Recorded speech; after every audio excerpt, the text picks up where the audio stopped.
our first finalist tonight to read her story called, I might mispronounce this, Trapped Langur. Is it Langur?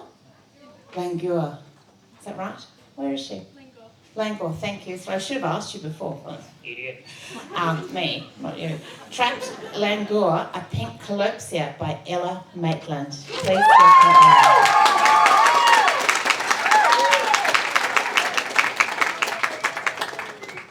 Hello, everybody.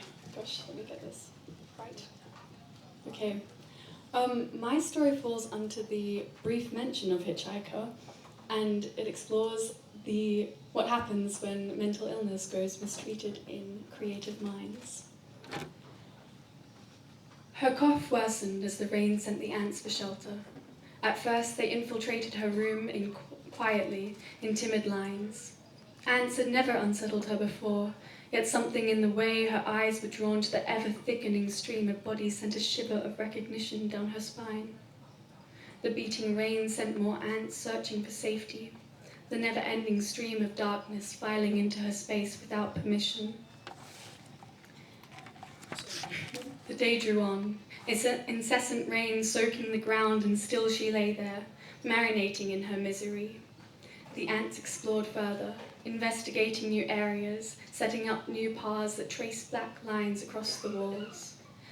A spiderling sat, spinning its new world into existence, dancing silk threads in pre-programmed patterns, attaching each end with practiced ease. She used to spend hours watching spiders weave their webs, the delicate precision, her curiosity. She wrote about it, weaving her own marvelous web of creativity and patterns. But that was before her mind turned on her, turned every corner into a landmine and every opposing thought a weapon. She asked for help. They said they could. She's still not sure why she believed them. They turned every nebulous memory into a confusing mix of there and not there. An unsettling panic rose in her from the lack of control. Medication did not stop the thoughts, merely washed over them with an opaque paint. So she decided to stop. After years of 2 pills per morning numbing her every movement, she decided to try living as herself, the final option before defeat.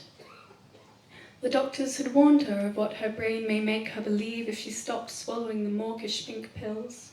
She hadn't listened, hadn't considered life past the next day, past the dark drowsiness that surrounded the medication, past the saccharine walls that blocked her from her own consciousness. Nothing felt truly tangible. Reality was half-tethered, tenuously tangling sweet delirium from life's web. The ants had doubled, marching more determinedly, occupying corners and running trade lines across the room. Some could be seen with immense loads grasped between their jaws, tiny hitchhikers riding along a streamlined road. She studied their bodies, studied their patterns with increasing unease. She began to sense them, even when she did not see them, leaving invisible trails of scent across her skin, marking paths for others to track. They became emboldened, filing fascinated through the folds of her brain. She could feel them in her throat too, a stinging itchiness as they crawled down her esophagus, using her intestines as a network of tunnels. They set up camp in her stomach, feasting on what little food was there, swelling her stomach to make room for themselves. Some explored her earlobes, others exploring intrepidly into the canal of her ear. She felt as their legs ran past leftover wax, some getting stuck in larger clumps as they burrowed deeper. She fled to the bathroom, retreating, locking the door to escape the army as they trespassed the boundaries of her body. Tearing off her clothes, she leapt frantically for the shower to scrub every inch of her body. The dizziness of her sickness caught up with her, forcing her to sit on the tiles, now warmed by steaming water. She sat there, trying to calm her mind, trying to rid her thoughts of those sensations, to little avail. She hasn't felt this in a long time, but the ants persisted, spreading through her consciousness with practiced ease. She returns to her bedroom, picking beneath her nails as if they'd been stained black with ant carapaces. Each corner was taken captive by writhing dark streams that flowed from one side to another, connecting groups in long spindles. Ants now replaced the once familiar spiders. They had seized their space and drove them away. Even spiders are afraid of ants when there are enough of them. The spiders cower, retreating, usually solitary creatures forced together, webs abandoned, leaving distressed silk threads gathering dust in corners as ants march determinedly beneath. She too wishes to hide, her consciousness now gnawing at the fringes of sanity. The spiders went away last time. She recalls their absence, clearing abandoned webs from her ceiling. There wasn't much she noticed during that time. The world had softened to a dull fuchsia haze. It removed what they said was not real, but it took so much more. It took her essence, it took her purpose, it took her thoughts of tomorrow, leaving behind an empty reality. The first weeks after stopping had been the worst. She remembers a furor of nausea which had permeated every pore. There had been many times that opening the pill cupboard seemed like the only way through, but only once had the greed actually overcome her shaking body. She had faltered, reaching past the notes of scribbled promises, seizing the bottle, pouring half its contents across the counter, shoving one after another into her mouth until she could feel the pink reflected on her cheeks. Anything for it to stop.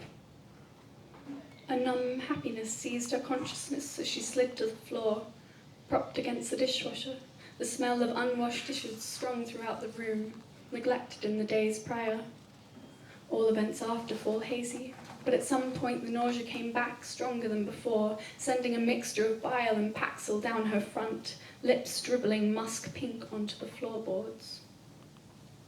And here she was once more, reaching past her promises, assuring herself it was a necessary move. But as she reached further for the pill bottle, the lines of black moved faster, some ants straying from course, exploring the rigid lid. She felt them again, tracing each vertebra, working their way up her throat, surrounding her mouth. She ran.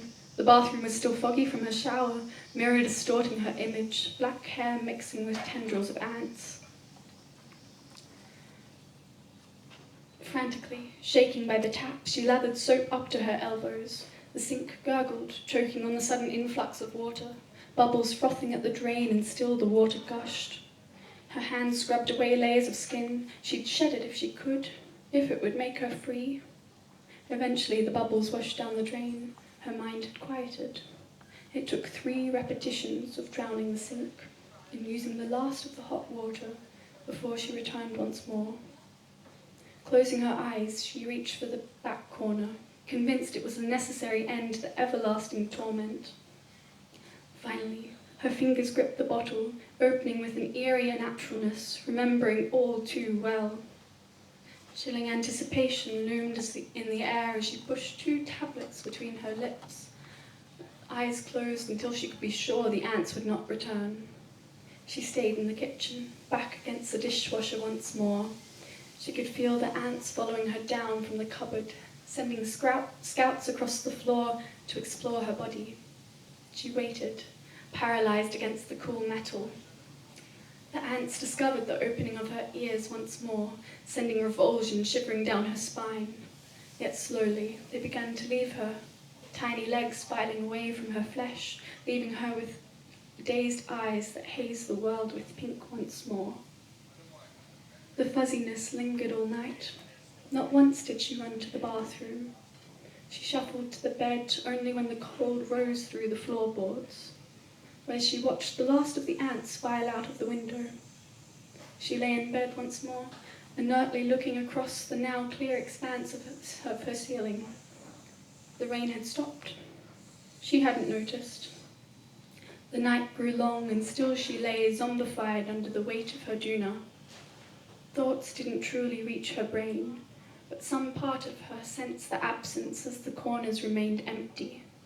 No silk spun to soften the sparseness.